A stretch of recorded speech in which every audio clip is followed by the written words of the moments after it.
For nearly 4 years, Thailand's famous Maya Bay had no tourists.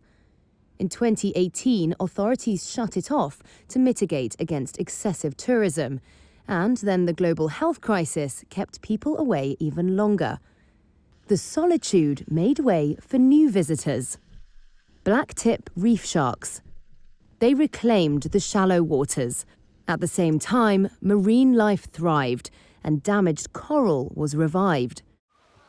But in January 2022, tourists flooded back, with Thailand's tourism industry eager to make up for lost time and money. The area is now facing a tough balancing act between humans and sharks.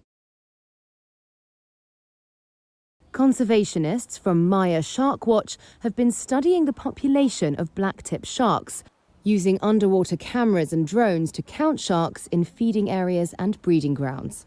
We have counted the highest amount of blacktip reef shark, which is 161 shark at a given time, and that is in November 2021.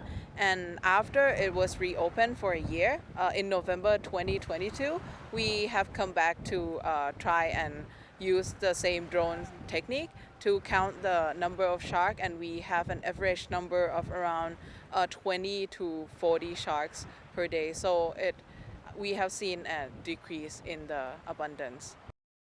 Project manager Meitawi Jungcharondi says the shallow waters of Maya Bay act as a crucial nursery for young sharks to protect them from falling prey to adult sharks.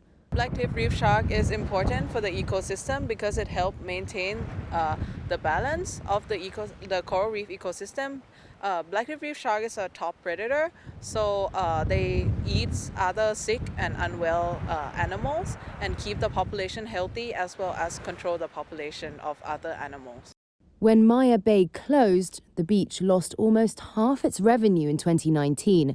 The 2022 reopening came after pressure from tour operators. But conservationists got their say too. Tourists now aren't allowed to swim, so they don't disturb the baby sharks.